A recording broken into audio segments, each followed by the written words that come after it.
Hi, this is Shoshana Burgett from ColorKarma.com. I am here with Ryan Stanley, Senior Director of Color at PVH. Hello, hello.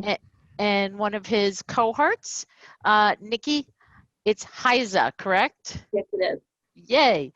You're one of the material developers at Under Armour. Mm-hmm. So from a designer, how do you keep yourself busy and inspirational and creative? I don't know. I kind of have a book of ideas that I'll come up with randomly, and I save stuff on Instagram. Like I have a folder of like things that I want to make or things that inspire me. Sometimes I'll look back at those. Sometimes I'll just start making, like I'll have a pile of material or paint or something or fruit, and I'll just start making something. How do you make something out of fruit? So that's probably it needs some explanation. Yeah, it's a good segue, yeah. Actually. How do you make something out of So a long time ago, I bought a pair of lasts when I first wanted to get into footwear and making shoes and designing shoes and stuff. Again, for people who don't know, a last is the form of the shoe, right? Like the raw form. At the beginning of quarantine, I was just sitting outside and I was eating an orange, and I peeled it in a way where like the whole peel was still intact. And because I kind of just like sit around and sew things for fun randomly, I was like, I wonder if I can stitch this peel back together.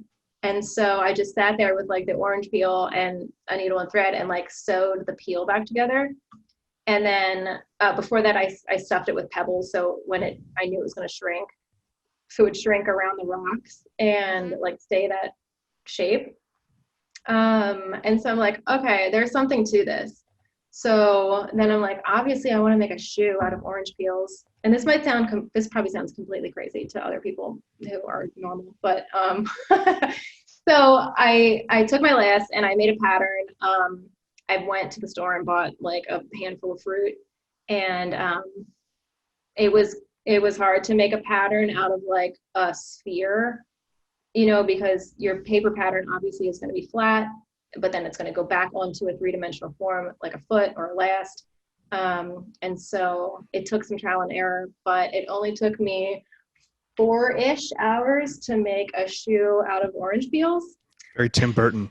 People say, they're like, all right, Texas Chainsaw. So hold that up closer.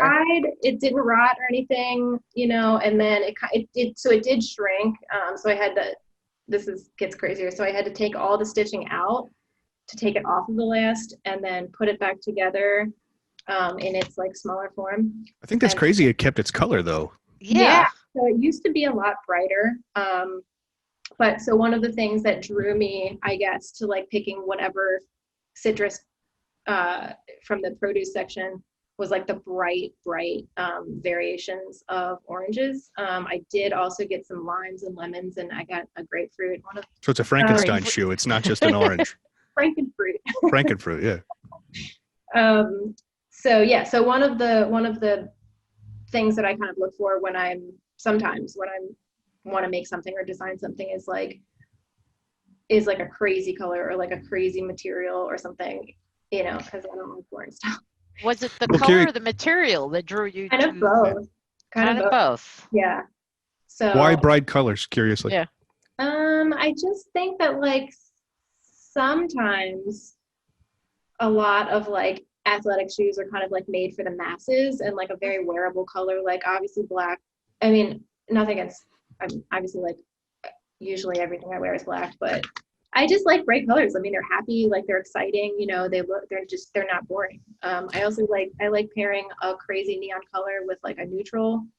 I just like that maybe a lot of people wouldn't put those colors together.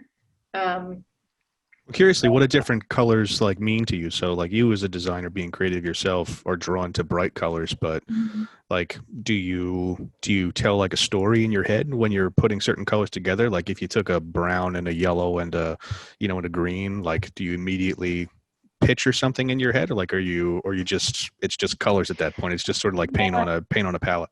It's kind of more just there's really no process for me at that point. I think it's not really like telling a story or anything like that. It's just kind of like I would like to see things that maybe don't belong, Mhm. like aren't expected. Like if somebody would go to like a fancy dinner or something with like dress shoes, and Made out instead of oranges. black, they'd be like bright purple or something, Right.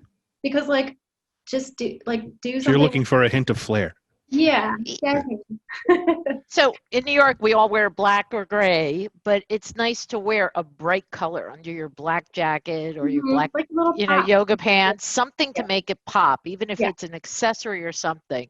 Mhm. Um, to your point, going to a fancy dinner party or something with something like bright purple shoes on or something Mhm. is I love it when you see the wedding dresses and somebody lifts up and they'll Yeah. be like, massive Frankenstein's leather biker stuff or Mhm. glitter or bright purple. It's like the secret thing of what shoes Yeah. does she have under the dress? Right. Because even if nobody else sees it, like to that kind of in that kind of world, like if I were to do something like that, like I had a pair, like sometimes I like buying like I had a pair of pants that had the inside stitching was like a bright pink and they were like a gray or something, or like the inside binding or something was like a bright color. And I'm like, well, nobody else is gonna see these, but like I know they're there, so like they're just a little bit more special in that kind of way.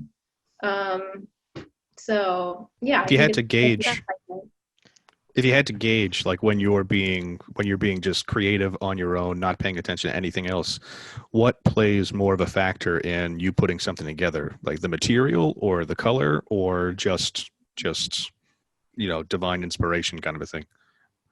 Like with it, the orange, they kind of came hand in hand, I guess. It was a yeah. bright color and it was a unique material. But like, is Material. there anything normally that you could put a percentage to it, or I think it's I don't think it's always like the same, like I had the last pair of shoes I made, um you had sent me some felt when Mhm. I was like, I need like a square inch of felt for something, and Yeah, I sent you like a yeah, I was like, yes, now I can use this for so many things. So like obviously I'm gonna make shoes out of them.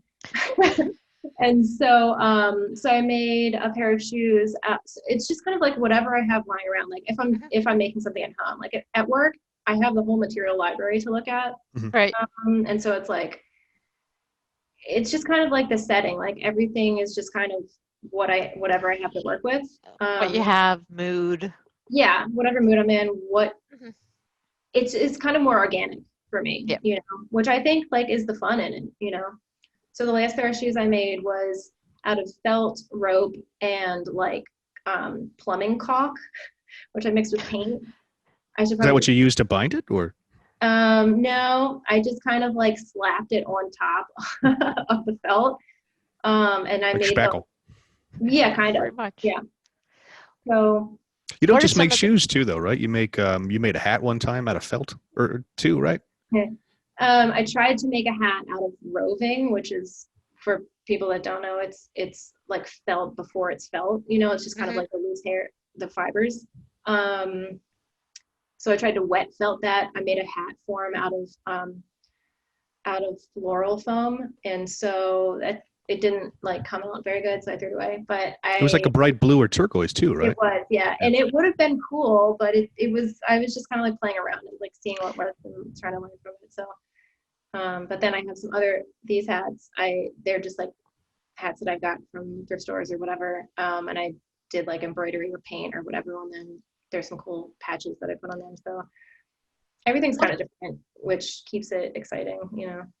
Yeah, so what are some of the materials you enjoy working with? And what are some of the colors you're like, I know you said bright colors, but what are some of the colors like you have challenges with?